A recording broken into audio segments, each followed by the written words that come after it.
Aku bukan anak haram. Aku punya ibu. Iya, kamu punya ibu dan juga punya ayah. Dan saya anak haram. Dan sekali kalian akan lakukan pada ibuku.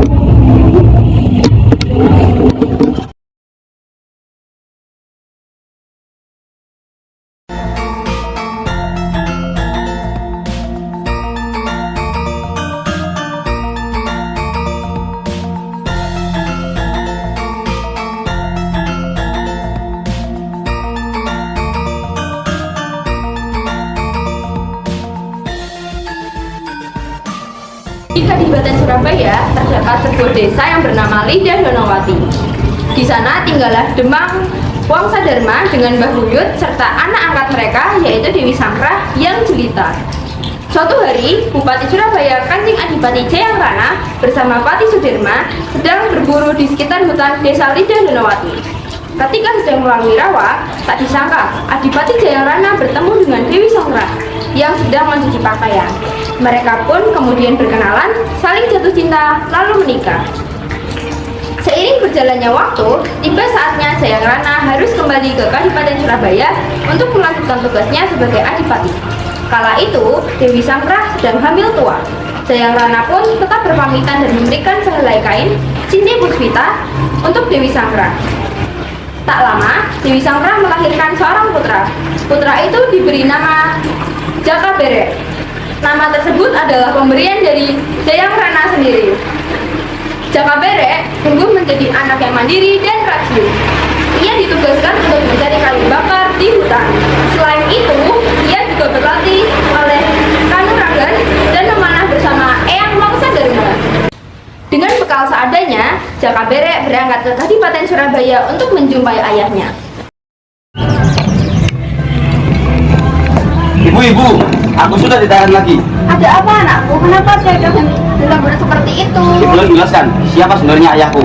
Jika dia sudah meninggal, di manakah kuburnya? Aku ingin mengirimkan doa. Dan jika dia masih hidup, sudahkah ibu menunjukkan di mana ia berada sekarang? Anakku, karena kau telah dewasa dan sepatutnya kau bertanya tentang ayah. Ayahmu adalah seorang adipati di Kadipaten Surabaya.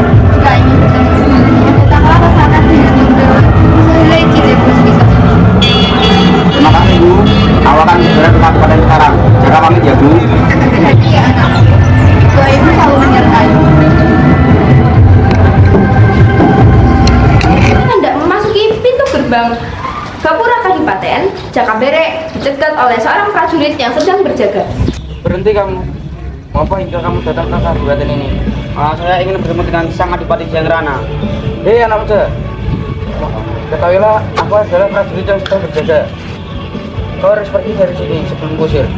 Aku tidak akan pergi sebelum bertemu dengan Sang Adipati Jayangrana. Dasar budak kampung, tidak mau mendengarkan perintahku. Aku akan tetap melawanmu sampai aku bertemu dengan Sang Adipati Jayangrana.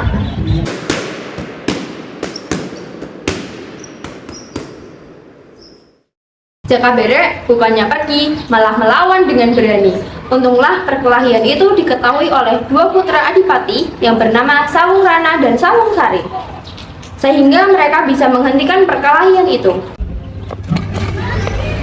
Hei, ada apa ini? Kenapa kalian mau berkeributan di sini? Maaf Pangeran, pemuda ini tidak masuk ke Kadipaten. Saya cegah, tetapi dia tetap melawan. Maaf, siapakah saudara dan ada keperluan apa yang memaksa masuk Kadipaten? Saya Jaka Berek, ingin bertemu dengan Adipati Jayangrana. Ada yang ingin saya sampaikan kepada beliau. Hei orang kampung, tidak ada orang luar yang boleh menemui ayahku. Sebaiknya kau pergi, atau aku yang menyuruhmu pergi. Aku tetap pada pendirianku, ingin bertemu dengan Sang Adipati Jayangrana. Masih meyel juga. Ayo kakak kita usir pemuda ini bersama-sama.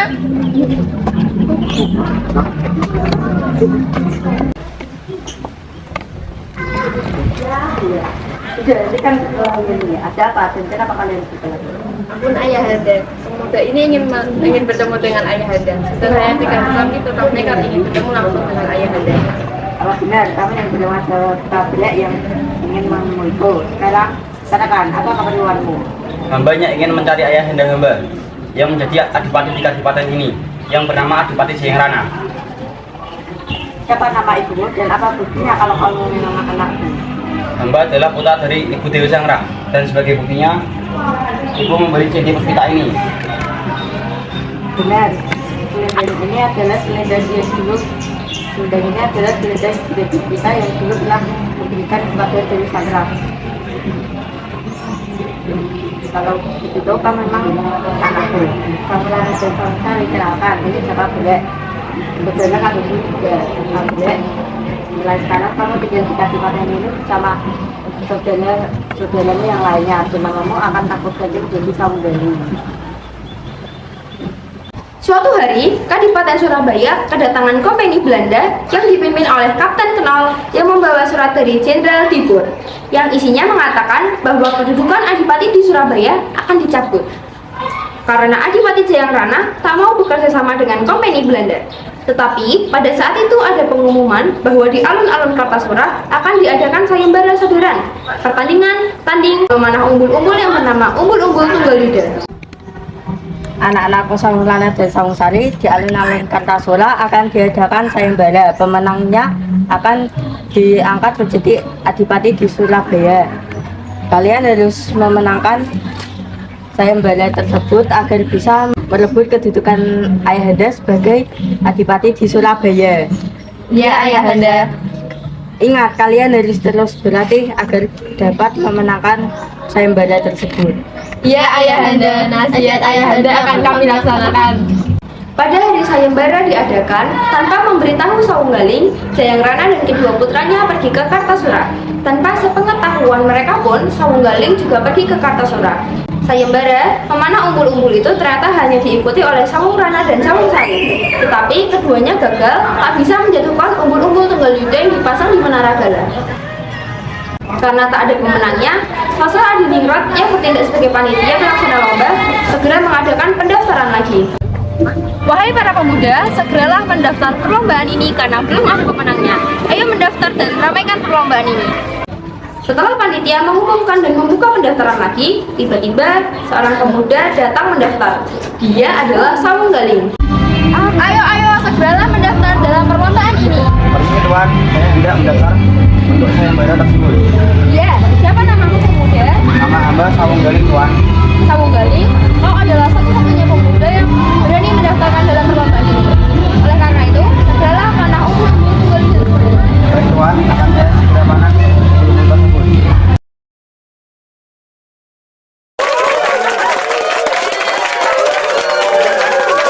Setelah Saunggaling memanah umbul-umbul Tunggal Yuda, ternyata ia berhasil memanah umbul-umbul tersebut. Seketika, alun-alun Kartasura dipenuhi oleh suara tepuk tangan dari seluruh penonton. Saunggaling adalah satu-satunya orang yang berhasil menjatuhkan umbul-umbul Tunggal Yuda. Kau hebat anak muda, kau adalah satu-satunya pemuda yang berhasil menjatuhkan umbul-umbul Tunggal Yuda tersebut. Oleh karena itu, akan aku umumkan, pemenang dari lomba tersebut adalah Saunggaling.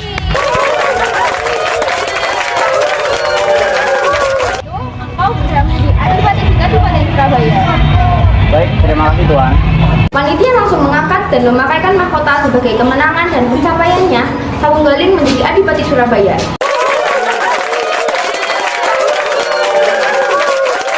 Keberhasilan Saunggaling ini tentu membuat iri dua saudaranya, yaitu Saungrana dan Saungsari. Saunggaling bisa menangkan lomba. Kini dia menjadi adipati Surabaya. Aku tidak suka jika dia menjadi adipati. Iya betul, aku juga tidak suka dia menjadi adipati. Kita harus meninggalkan dia. Kakang, aku punya rencana. Kau ikuti saja rencanaku ini. Aku serahkan semuanya padamu, Saungsari. Apa yang dilakukan oleh kedua orang itu ya? Mencurigakan sekali. Mereka seperti sedang memasukkan sesuatu ke dalam gelas itu. Kakang, hari ini diadakan pesta besar-besaran. Ayo kita masukkan racun ke dalam minuman Saunggaling. Betul, hati-hati dalam memasukkan racun tersebut. Jangan sampai ada orang lain yang melihat. Gawat, berisi racunnya itu akan disodorkan kepada adipati Saunggaling. Aku harus segera menyelamatkannya.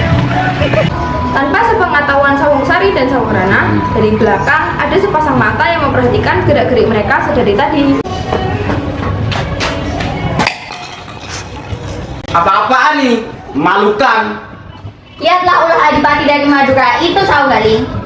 Ia tidak menghormatimu karena menjatuhkan minumanmu. Ini adalah sebuah penghinaan.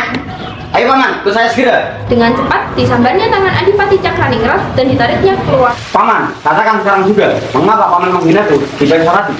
Apakah paman menanamku berkelahi? Tenang anakku, ketahui kalau bela-bela yang hendak kau minum namun telah diracuni oleh kedua saudaramu. Aku mendengarnya sendiri, oleh karena itu aku ingin menolongmu. Jika begitu, mereka sangat kejam, ingin membunuhku dengan cara meracun itu. Maaf paman, aku telah tergesa-gesa menutunya. Tidak apa-apa anakku, ini semua adalah ulah para kaum itu. Mereka ingin menutup kehidupanmu sebagai adipati Surabaya. Begitu paman, aku baru tahu akal mereka. Jika begitu, aku berjanji akan memerangi Belanda sekarang juga. Dalam tekad memerangi Belanda, Sawunggaling selalu menambah kekuatan laskarnya. Tibalah saatnya untuk memerangi Belanda. Terjadilah peperangan yang sengit antara Laskar Sawunggaling dan para kompeni Belanda. Akhirnya, pertempuran melawan Laskar Belanda dimenangkan oleh pasukan Laskar Sawunggaling. Para komuni Belanda, aku siap menantang. Ayo berperang dan segera pergilah dari tanah airku. Ayo, ayo, ayo. Akhirnya kita memenangkan peperangan ini.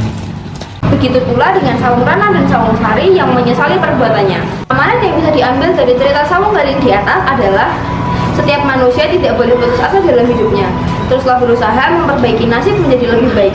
Kebaikan akan memberikan kebaikan bagi pelakunya. Sebaliknya, perilaku jahat akan membawa pelakunya pada keburukan hidup.